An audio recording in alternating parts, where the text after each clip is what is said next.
Hi, my name is Donovan Evans. Some people call me Foto Dono, or just Dono. I'm an award-winning photo artist, and I've got over 25 years of experience with making things with my camera. Lately, I've been obsessed with the Milky Way, around since 2016.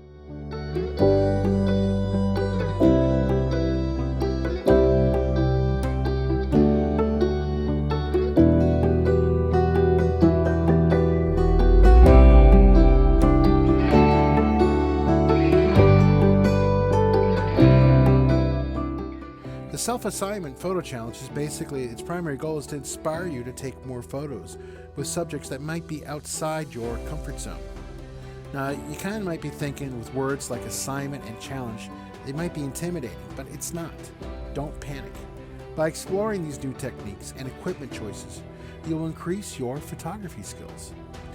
These self-assignments are not a contest or a judged event. It's an opportunity to share and inspire each other.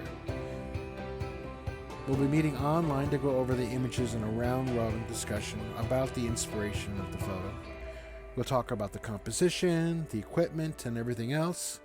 I'll also review the editing process for my submissions as well, too. But if you want to find out more about me, you can go to @Fotodono on either Instagram or Facebook. You can also check me out on fotodono.com. If you'd like to be so kind, because I do these presentations out of my own pocket for stuff, and I do it and no one has to. You're more than welcome to drop me a donation on my tip bucket at paypal.me/Fotodono. I'm also the director of education over at Johnson Photo Imaging, where I teach a lot of photography classes.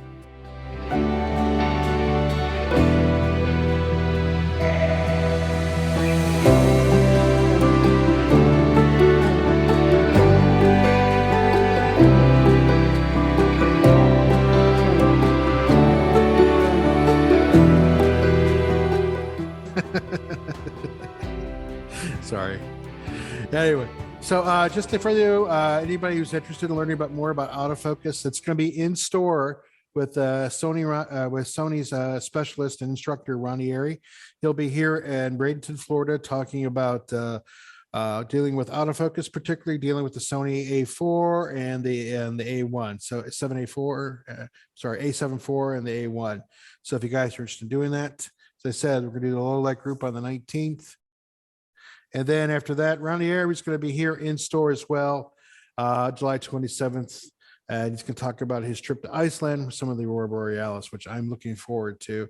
For those who know who saw the last Aurora Borealis thing we did, we had a guest speaker, Dr. Salgado, and he actually met Ranieri in Iceland and not on purpose. They just ran into each other out there in Iceland, which I thought that was pretty cool. So, wow, that is a good mix. Yeah, I know, that's what I thought too. So I thought that was pretty cool. Before we get into this thing, I want to talk briefly about something about creating sharp images. The reason being I'm bringing this up is because it's like for the last month and a half, it's like the nonstop question that people always ask me all the time. This is not by all means the perfect recipe to make sharp images. There's many ways you can make a sharp images, but the questions you really should be asking yourself is, do sharp images make the best pictures? Do you ask yourself if the image does need to be tacked sharp?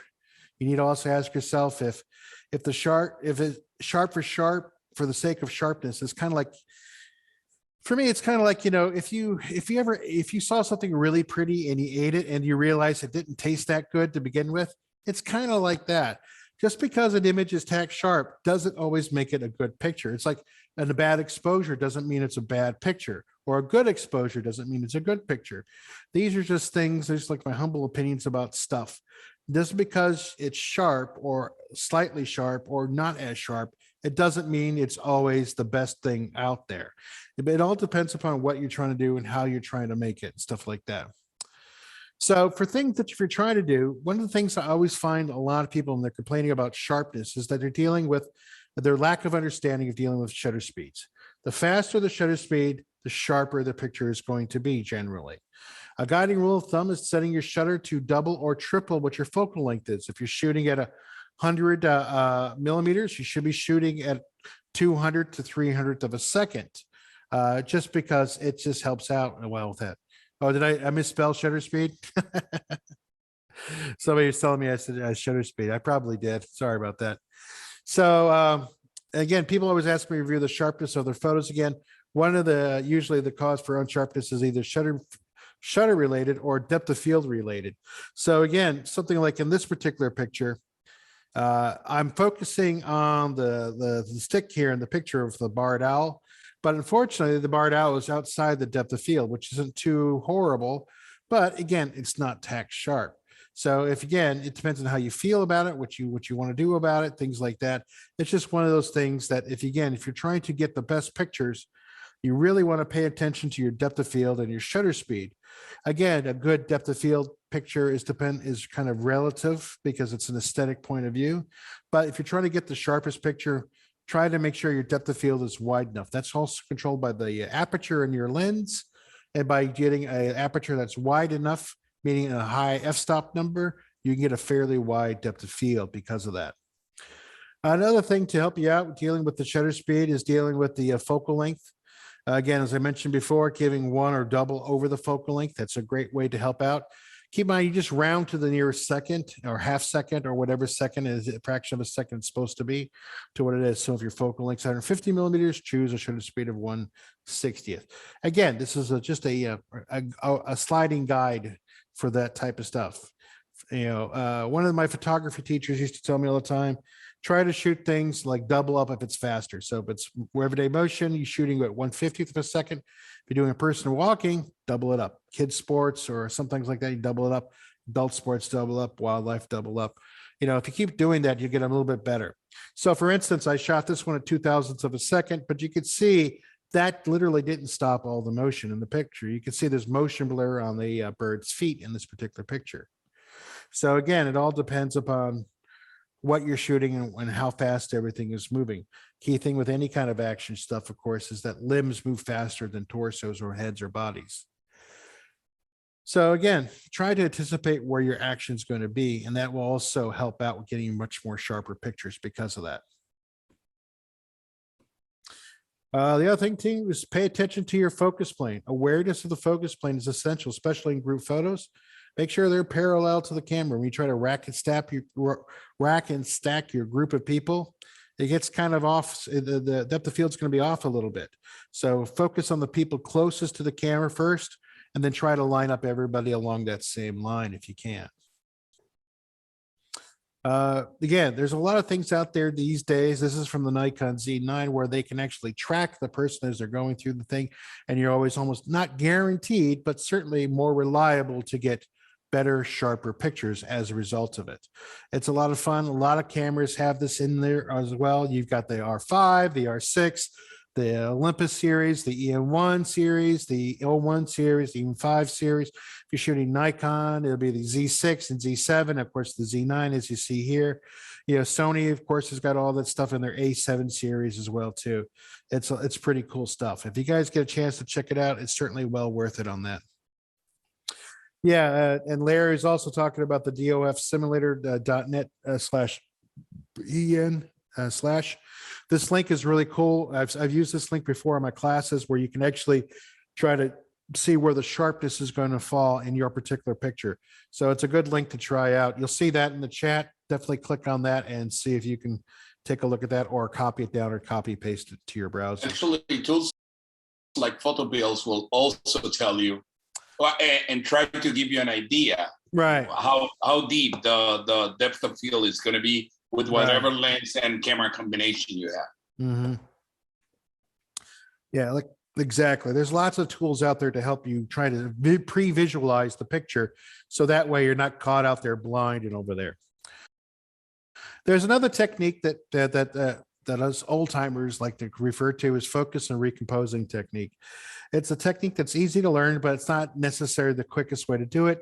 If you've been doing it forever, it's fairly quick and consistent for you, but it's a practiced, skilled technique. The most people who fail in this technique either move too fast or their subject does. So basically, that's basically just hold down the shutter or your back button focus so you get the focus lock on your subject before you fully depress the shutter, to get the picture.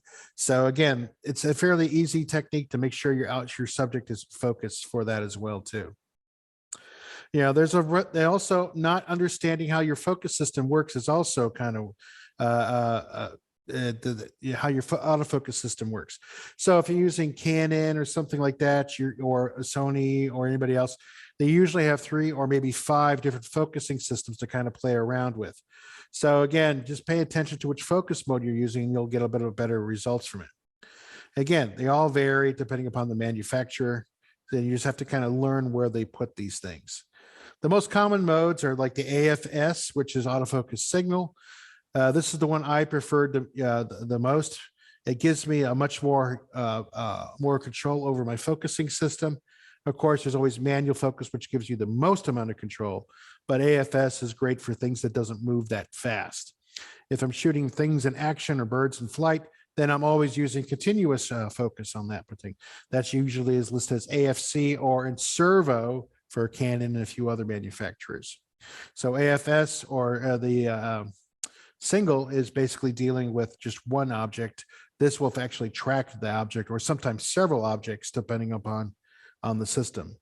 AFA is one I very rarely use because what happens is the camera goes back and forth accordingly between AFS and AFC, and usually the AI gets it wrong. And so I'm not a big fan of it. Doesn't mean it's always bad or whatever, but I find it gets it. Now, when you get to the Z9s or maybe the R3s, it's a lot better, but I don't use those in any kind of, reliable. I don't use them all the time, so I'm not sure how reliable they are. I'm sure they're pretty good though, but also limit the number of focus points. When you're trying to work with that, when I'm using one focus point in AFS, I usually use one.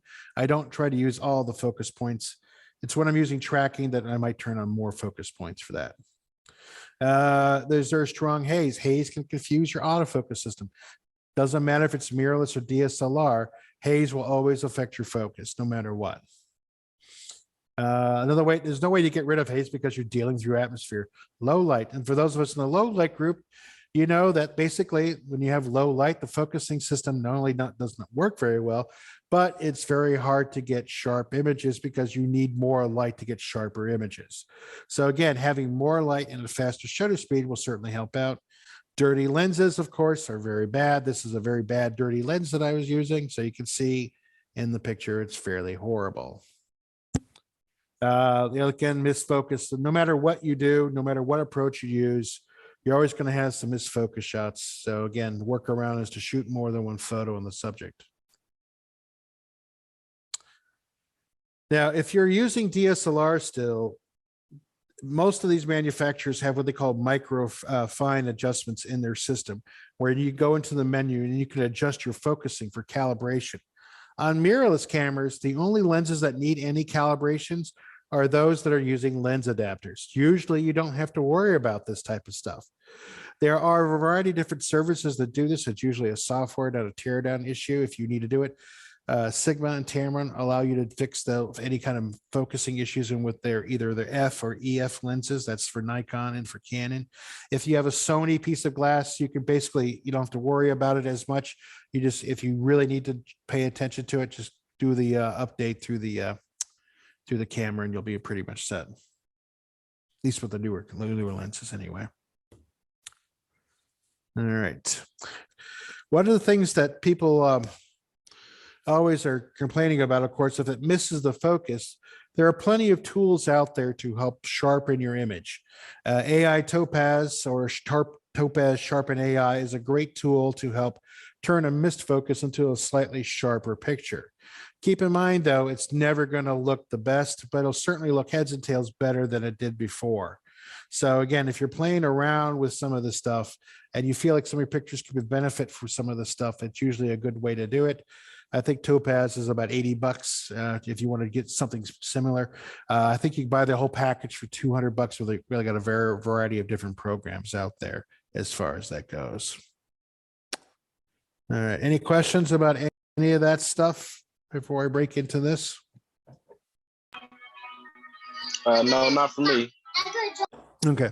Now, for some of us, this might seem like it's a fairly like, oh, okay, I knew that or do that or whatever. But the reason I bring this up is because I've been getting a lot of these types of questions because I deal with this a lot of times at the store. people come in all the time and say, hey, my pictures aren't as sharp as they used to be, or this is different, or that's different. And it boils down to what camera they're using. Also, lenses don't last forever. Lenses, and also too, is that, a cheap lens does not necessarily mean it's the sharpest lens. There are a few good cheap lenses out there that are sharp. Nifty 50 comes to mind. That's the 50 millimeter 1.8, whether it's mirrorless or SLR. They've always been fairly sharp, but there's not so much glass in there. It works out pretty well. That's why a lot of camera guys like prime lenses that don't have a long focal length or any kind of zoom in there, because again, they tend to be sharper than their counterparts with the zoom systems. So again, if you're trying to get the sharpest picture out there, it's usually not the equipment as much as it is the person behind the camera. So just look at the picture and try to be a little more critical about your sharpness and your details, and pay attention to, again, shutter speed, depth of field. 9 out of 10 times, that's usually the problem right there. Occasionally it might be a mechanical thing, but it's usually not as bad as you think. I had one person call the store up and they were in a blind panic. All their pictures were they're blurry all of a sudden. Well, it's because, again, they were shooting everything at a narrow depth of field, and they somehow turned off their focusing system. So anything outside the depth of field was always going to be out there. And wherever the focus point was, it was outside whatever they were trying to get. So again, I know it sounds silly to some of us, but again, this is an important issue because, again, a lot of folks are dependent upon sharp images for some of their stuff, but it doesn't always have to be. If you guys had a chance to look at some photographers out there, Arthur Meyerson's a great photographer.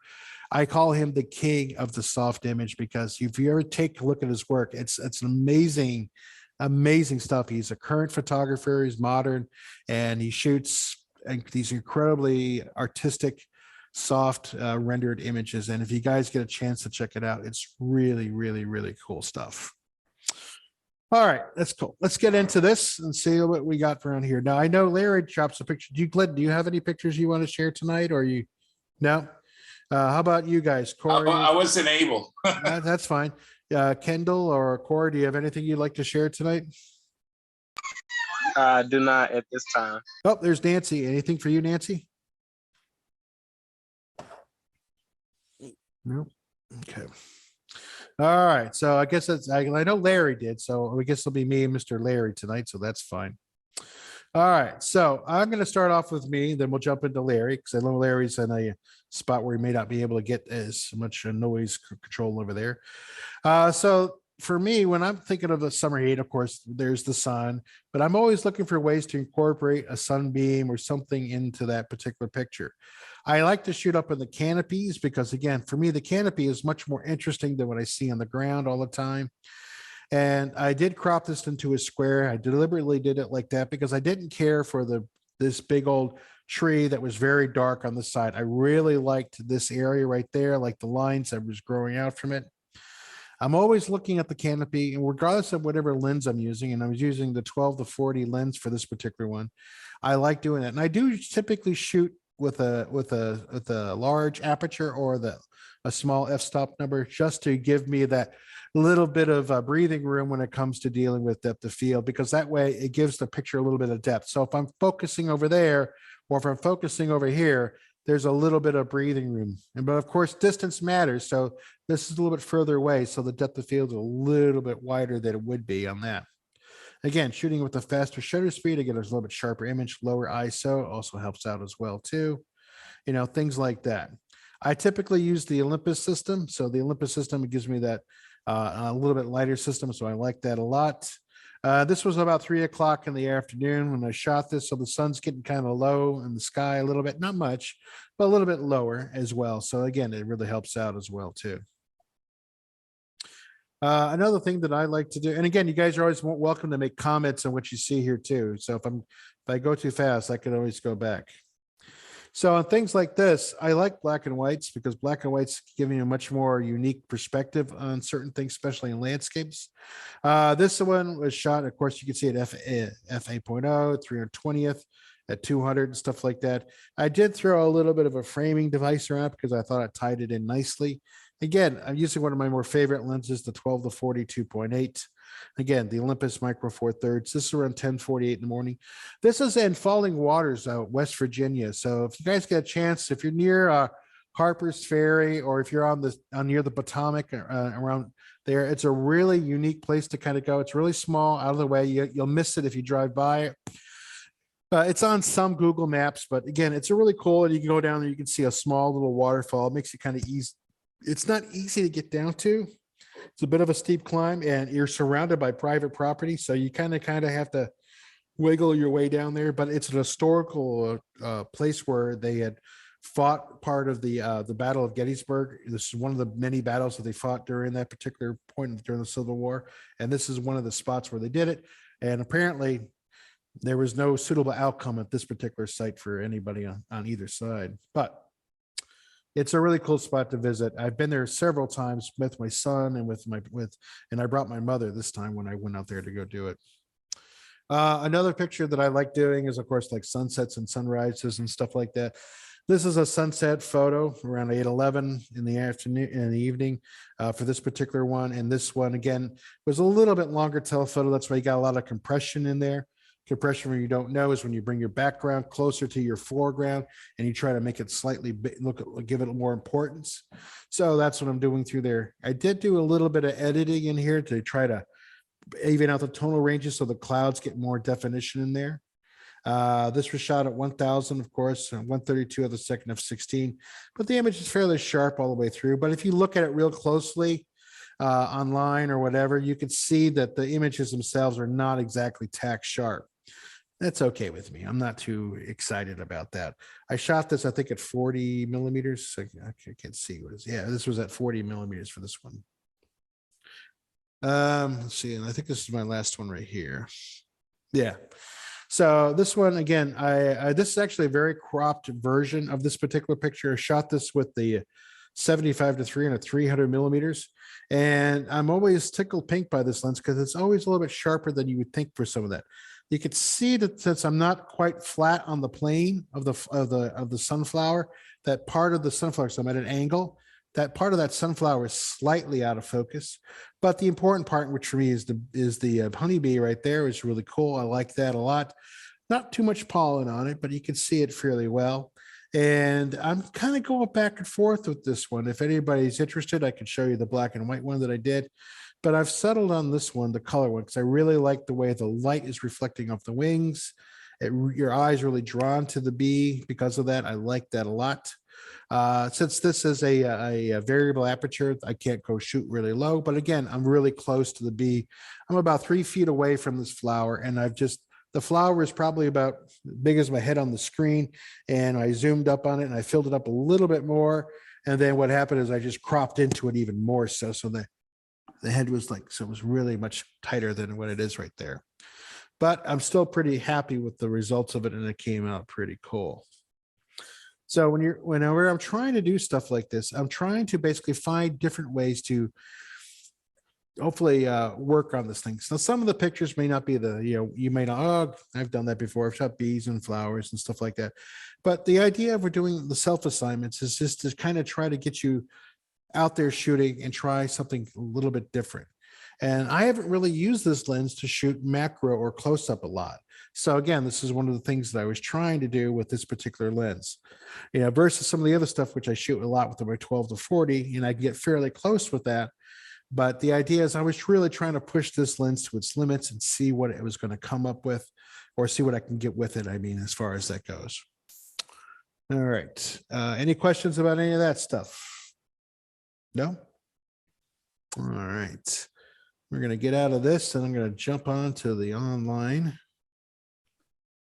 I have that same lens, and I think that works very, very, very well. I like it. Yeah, I love that lens. I think that's what I think you saw. You shot some of that with the ones you have, right? The ones you put up. No, I think everything that I shot there, all the hummingbirds were on the 12 or 14 to 150. No, the 14 150. Yeah. And I was zoomed all the way out as much as I could so that it would get as much bokeh as you could on the background. Right. Let me see where we're at. There we go. So let me bring this up. Come on, clicky, clicky. Sorry. I was saying my internet was working. Oh, good. All right, hang on. There we go. Apparently I get kicked out, so I got to sign back in.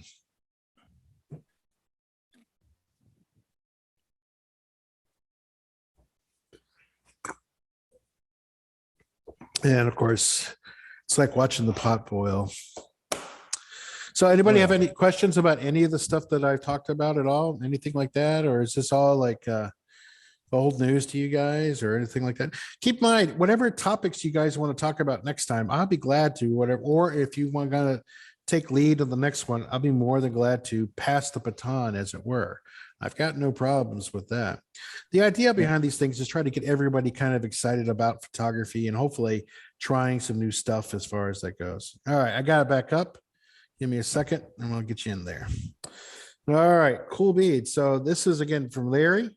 And you can see he's got a really cool picture of some hummingbirds there, which I thought was really cool, especially with the two beaks touching there. So that is really cool. Thanks. I was shooting in burst mode because you never know how things are going to go when you're photographing chickens. Because somebody doesn't like birds in flight because they think they're chickens all the time. But I don't mean that. I don't know what they are. They just get in the way. They should know their place and time. Come on. For those who don't know, I generally refer to all birds as chicken because I can't tell which. No, I can tell this is a hummingbird, but there are some birds I don't know what they are, so it's just a chicken. Anyway, I'm sorry. Yeah, I was, like I said, zoomed way out or way in or whatever. And I was probably, I'll say 30 feet away from the feeder. And there was no way could I get that in frame that way. I cropped the heck out of that thing to do it, to get it. And it looked pretty good on my computer screen. So, and I know the bird, to me, you're talking about sharpness, and I'm pointing with my finger here, but you can't see that. To me, if I've got the eyes and the main focal point of the subject is sharp, that's what really matters. The blurry things on the outside doesn't really matter. If you get it, you get it. Exactly. Now, this particular lens, I think, goes from, well, like it says right there, f4 to 5.6. When I go out to shoot like this, I'm usually in pretty much switched to manual mode, especially when I'm doing something like this, because I want to get, I'll usually crank the aperture as wide open as it'll do. So basically I'll collapse the thing to where it's 14 millimeters. I make sure that I'm on, so I'm down that way. I'm an auto ISO, which will cut me off on this camera at 6400. So I just start there. And if I can get close to something, then it's going to be closer to 4.6. Other than that, it's going to, or 4.0, it's going to get up to 5.6 when I get zoomed all the way in. Right. And I just start out somewheres around 1/5000th of a second or higher, depending on what the bird is. So I don't even remember why I started at 1/2000th or 1/5000th, but that's where it was. And the ISO really wasn't that bad at 1000. Yeah, I mean, to me, that's the thing I like about this, because I saw how fast the shutter was going, but still the hummingbird's wings are flapping so fast. Right. Yeah, Actually, Larry, last week I saw a presentation from a lady that did some kind of study on hummingbirds in Costa Rica. And basically, she has been playing with getting the wings the way you got them.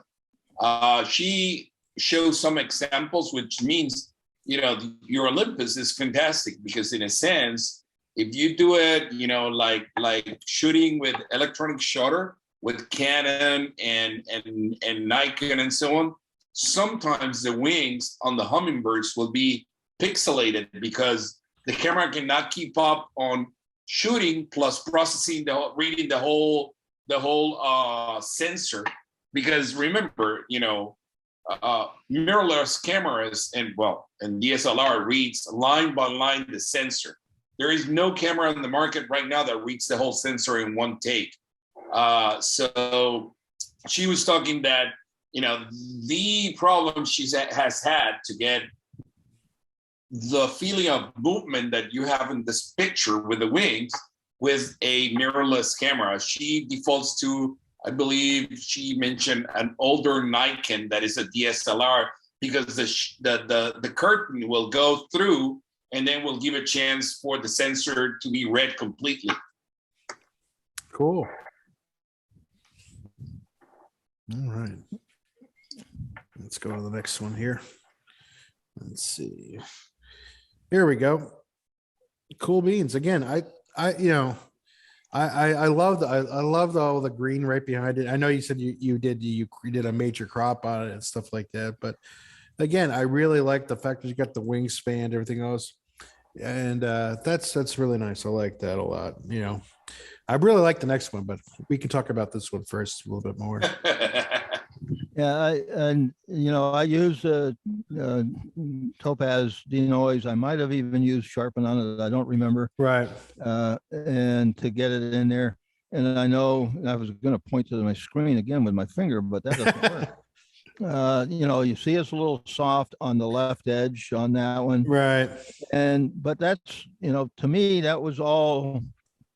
I played around with both photo pills as well as that app the link that I just sent, and looking at it and saying, where was I? What would at this camera and lens combination and whatever, how much depth of field did I really have?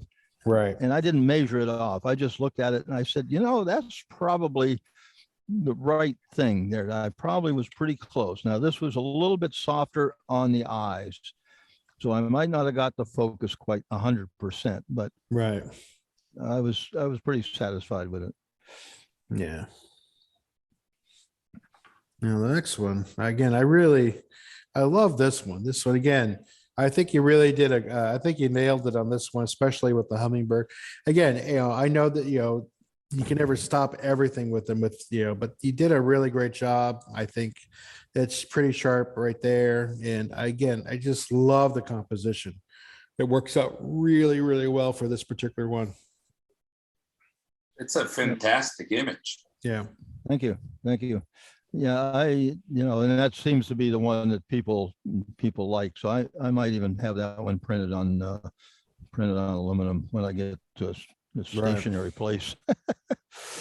But it's and just as kind of a side note, in order to when I'm presenting something for this group as well as the low light, I will use Lightroom's what do they call it, picture or photo or whatever it is, that album or thing on it, and I create a preset in order to get all the metadata in there. Right. It just includes it right in there when I print it. So yeah, I remember you talked about that before. Yeah, I like that, the way you do that on there, because it's really helpful. Because if somebody who's just tuning in or needs some help, yeah, the settings are important as well, and it's also helpful to see how you approached it. But the settings, as most of us are aware of, is just that is literally about 1/10 of the thing. It's all about working with your subject and getting in the right spot or cropping into it later on, and paying attention to the light. The light is key especially when you're trying to shoot anything in motion. You just need enough light to capture it, and that's pretty much it. And I just before we started this thing, I went over to Lightroom and I took a look at what time of day was I doing that. Mm-hmm. Of course, that was right around noon.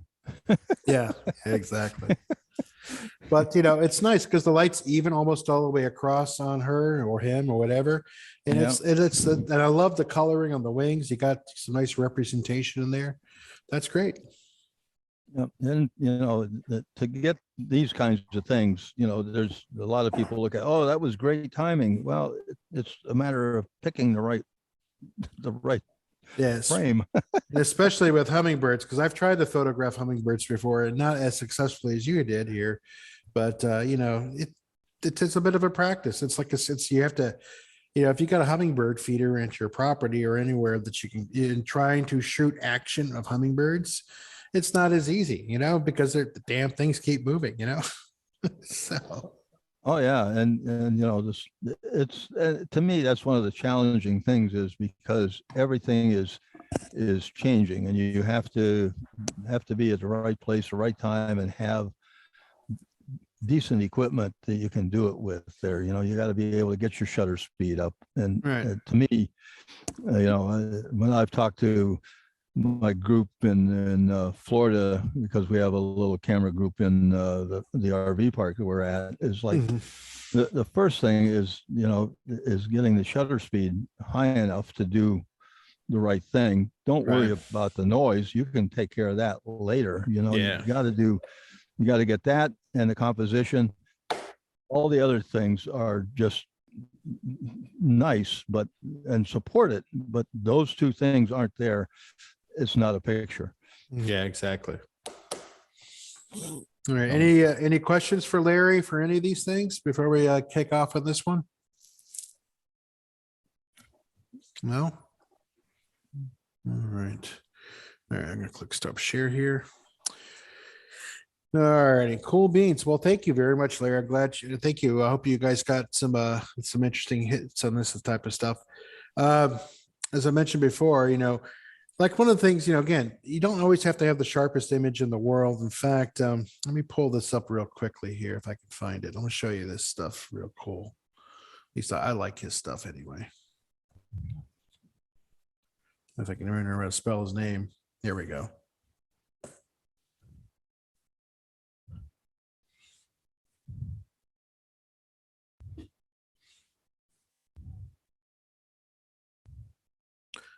Yeah, so let me share this real quickly here. So I think the book that he has is out of print, but you can buy it, or he's got copies, I'm assuming, on his website still. But this is the picture I was talking about here. This is a really, really, really cool image. I love this thing. And if I remember correctly, the story behind this one was, I think it was in a some sort of I think it's the airport or whatever, and he saw through the waterfall. And none of this picture, I mean, technically it's the focus, but you can see that none of this is sharp. He's got motion blur, he's got all sorts of things going on and stuff. And this is one of his more successful images that I think, with this stuff. And it's really, he's got some great work and dealing especially with outright compositional stuff. So if you guys are looking for someone who can help inspire you to take your work to another level, I really like this guy's stuff just for this. I didn't even know about this Arthur Meyerson until about a year ago. And when I saw somebody talking about him on one of the YouTube heads out there, and I just loved, especially stuff like this right here. This is just really cool. I just love this type of stuff. It's just, again, these are things that motivate me to try to go out there. Well, that'd be kind of cool to do, stuff like that, So yeah, if you guys, one of the things, again, what I would recommend if you guys can try is when you start thinking about doing any kind of self-assignment, is just trying to figure out what you want to do. There's plenty of times when a self-assignment job or that you assign yourself could also lead into money. There's plenty of times where I've done a self-assignment thing and somebody saw what I was doing there at the place, and they said, oh, great, let me see the picture. And I show them the picture. Next thing you know, I get hired for or get paid for something else. It's kind of a cool gig if you guys could, if you do it right, you get some really cool stuff. I was in Kentucky and I stayed at this bed and breakfast and I was shooting pictures just for myself around the area in Mammoth Park. And And when I was editing the pictures, the guy goes, "You're a photographer?" I go, "Yeah, I'm a photographer." He goes, "Hey, can you shoot some pictures of the building?" I said, "Sure." So I go out, shoot some pictures of the building and everything else. And he says, "These are great. Well, how much?" I said, "Well, I only spent a few hours." I said, "Would $200 be all right?" That was like the cost of a night for a room. I'm like, sweet. Stuff like that. It's just a lot of fun to do this type of stuff and things like that, of that kind of stuff. Actually, Dono, I just went on Instagram. His account is private, so you got to follow to be able to see it. But I followed the hashtag Arthur Meyerson, and it's a ton of things out there already that people have basically reposted. And to me, it strikes me that he loves to do repeating patterns. Yeah. Right now, I'm looking at a picture of I imagine this is a place where they cut trees and stack them, to transport them. And it's all repeating patterns and layers and some very, very cool. Yeah.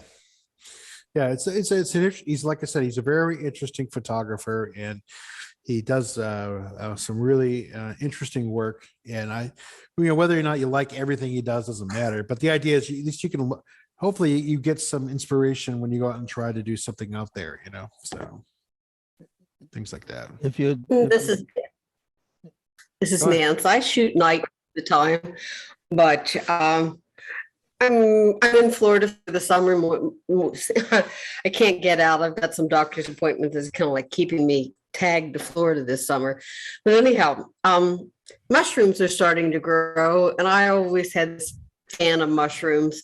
And I watched a video, and they shine lights on the back of the mushrooms, and they shoot them as macros, and that lights up the mushroom. Oh, cool. So I'm kind of like trying to find some new mushrooms so I can play the game with, but they overlay the photos. And so that's sort of like, if I can find them, I'll get you some shots this summer. Cool. I would love to see that. That's really awesome. One of the things I like to do or have done is intentional camera movement. And if people are interested and you want to share my screen, yeah, I can do that. I've got some up here that I can pop right back up. Yeah, not a problem. Give me wrong one. Hang on a second. Give me yeah, because I got to make sure I do the right thing here too. Hang on a second. Let's more make a. Here, you should be able to share screen. So you should be able to. It's coming. All right, there you go. All right. Oh, that's some cool stuff. I like that, Larry. And I don't even remember, that's probably Christmas lights stuff we're doing on these. Let me bring it on, bring it that way. And, because everybody can take out a landscape or whatever and whatnot, but I want to try something a little bit different sometimes. That was just another one. That's really cool. I love that. That's awesome, man. I think that's the same one. I don't remember what I took that of. It might have been when we went on that photo shoot with you down to in Bradenton. Okay. A long time ago, and I think there was the bulbs in there. I think it might have been there, but I'm not sure. Was that me drinking the beer back there? No, just kidding. No, I don't think so. I got started doing this because of Christmas lights. Right. And that's the last one. But I've got some other ones on there where the people seem to really like and you can drop the share if you want. Sure. Because that gives a whole different thing. And some of the things that you were showing from that book are kind of intentional movement kinds of things. So if you have the right lighting and stuff, and you don't have to have it doesn't have to be dark or anything like that. You just move the camera straight up and down or sideways or rotate it. And some of the ones that I've done when I first did it, somebody said, try zooming the lens. in the long exposure. So we were out doing Christmas shows or Christmas lights, and I focused on one and zoomed in or zoomed out. I don't remember which way I started on the thing. I'm like, oh, that's interesting. That's different. Yeah, I've done that with stars in some of my photos. I'll focus on a different star. So star trails, you just zoom in and zoom out. You know, you get this like this kaleidoscope of star trails or trails going right to you or away from you, depending on what it is. It's a lot of fun to do. Right. Yeah. So now maybe if you want to do something for the next time, as Sure. a challenge or a thing, you know, maybe ask people to try intentional camera. I like movement. it. That's a good idea. I like it a lot. Yeah, you know, What got to about remember. what about accidental camera movement? Because Sure. I have a picture similar to yours, Larry, that I took at Bradenton, and it was, you know, when the cops told me to get out of the way of the road, and remember, Dono, and I happened to press the shutter and walk away, and I ended up a picture like yours with all kind of weird lights and so on, and it was pretty cool, but it was unintentional. Yeah. So Well, it beans. was kind of, I think when we think about unintentional movement, that is more where you expected it to be sharper than it was, and you moved the camera because you didn't want the people to be yeah, but blurry. I'm with you on the ICM. I'm itching to try it, and Yeah. probably you can try different movement like up and down, side to side, twisting it, you know, and so on. There's Yeah, another there- tech. I'm sorry. There's a video by Matt Denny, I think it is. You can get him on Yeah, off of yeah. YouTube. He's got ICM recently on there, Yes. so somewhere's on there. But the first one I did was when I first got into a camera club in Arizona in 2015. And somebody talked about that, and I went in there and into our RV, and we had the Christmas lights up, and I just moved it while it was there and said, oh, that's pretty interesting, but I never did anything with it for another 2 or 3 years. When I got into, you know, somebody had mentioned, why don't you try zooming? And I'm like, oh, I'll try that. And it's like, oh, I can do both. Yeah, the cool thing of the Mark Denny video that you mentioned, Larry, is that he breaks down the different ICMs, and it breaks down how to do it, very methodical. But a better example of the results, I think, is Adam Gibbs have a video as well about ICM. And again, you know, the guy's a great photographer, so you can imagine what it came out of those pictures. Yeah. I mean, I'll say all of us. You see some maybe not tall, all of us. if you see some tall reeds like cattails and Yep. you zoom Yep. camera up and down, those were good. Yeah. Yeah, There's I think it's just another genre of stuff. You know, everybody that has the camera and a cell phone goes out, takes a picture of something that everybody else has seen. And when you do something like that, it's something that's different and unique, because you probably can't repeat it exactly the same way the second time. So it's No. pretty unique to me. Yeah. I like It's like that.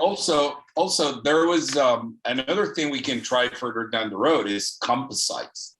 On one of the latest magazines from the PPA, the Professional Photographers of America, there is this photographer that she used to be a painter, and she will take pictures of everything you can imagine, hundreds of pictures, and then she will come in and merge different subjects from each picture into a final image, and it's absolutely fantastic. It blows your mind, you know.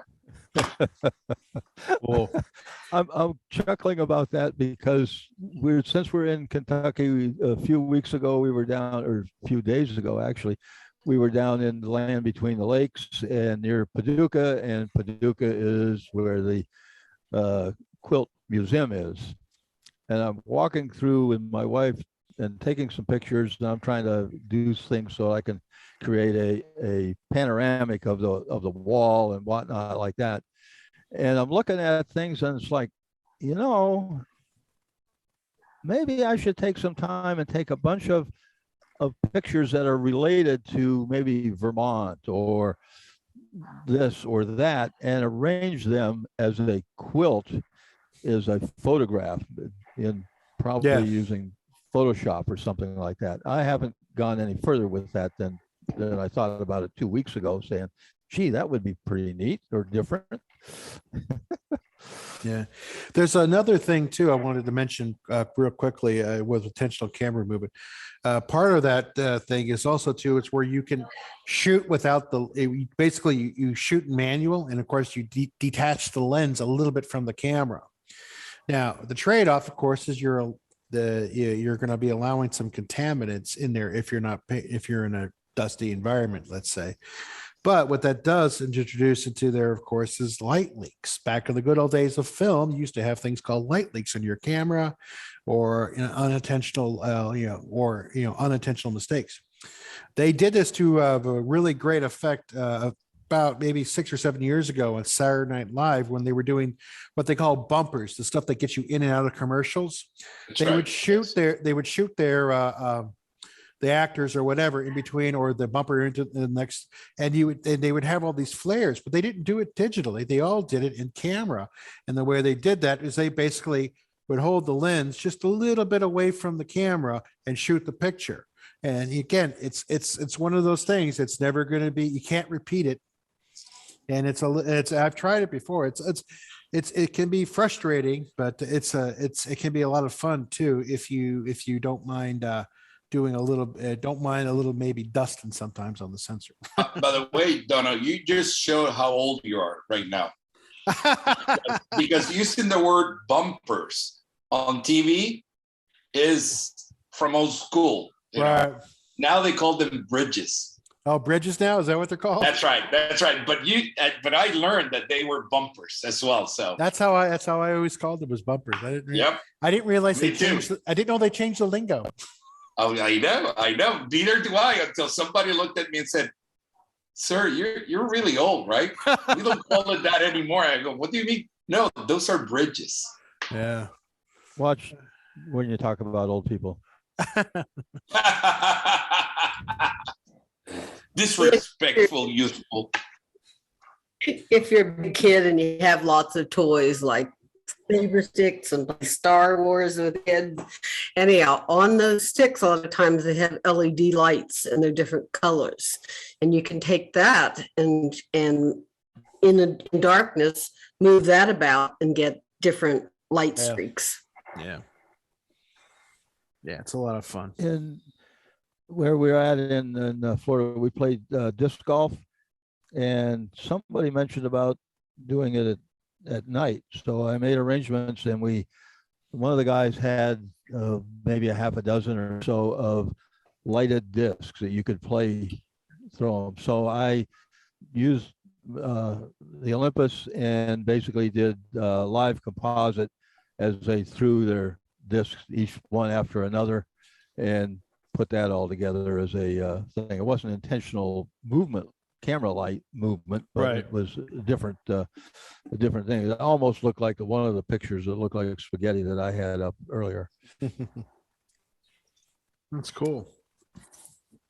Any other comments from anybody? I haven't heard from Kendall or Corey. You guys doing all right out there? Yeah, I'm all right. I'm just absorbing everything. That's cool. Are you guys finding this helpful at all, or is this? Are you guys? I wasn't sure where you guys came from as far as all that stuff goes, as far as experience and stuff. Yeah, a lot of it's helpful to me, especially the stuff that you were saying about the autofocus and about the focal depth. Mm-hmm. Yeah, like I said, I'm just absorbing everything and writing notes so I can use it for future photos. Cool. Yeah, if you want to, like I said, I post a bunch of these things on my YouTube channel. I'll put when I get this thing done, uploaded, I'll send out the link to everybody, and you guys can check it out. But yeah, you can always subscribe to the YouTube channel when I post a new one. But I think Larry hit it on the button doing intentional camera movement. I like that idea a lot, and I think that should be our next one. Unless anybody else objects, I think that'll be the next one, and that'll be, what is this now? June, so July will be in August when we do that one. So, oh, it's August? Yeah, August. Yeah, when we do that one. Everybody cool with that? Sure. Yeah, that works for me. Yeah. Or Nancy, you could do fungus, and that'll be fine too. That'll be fine too. But yeah, that'd be really cool. I would look forward to seeing it. All right. Anybody have anything else they'd like to share today or anything like that? No? All right, cool beans. Well, I don't want to keep everyone because I know some of you are in different time zones and they probably have dinner to have to get cooking. So I appreciate you all taking the time to show up tonight, and I hope you enjoyed it. And I hope to see you all next time. If you want to check out what we're going to do in the low light group, just obviously swing on by there. It's always open as far as that goes. You can join in anytime. The Bradenton photo group is on Meetup. So if you want to see what more is coming up, things like that I do with the self-assignments. I also do post this on Eventbrite as well too. So just, again, just keep an eye out for that stuff, or subscribe or follow to either one of those things. And that way you get to see when the next one pops up. Again, thank you all very much. And I hope you all have a great evening tonight. And I look forward to seeing some of your results next time we meet. Thanks again, guys. See you guys. Yeah. Thank you. All right, thanks. Thanks a lot. Bye.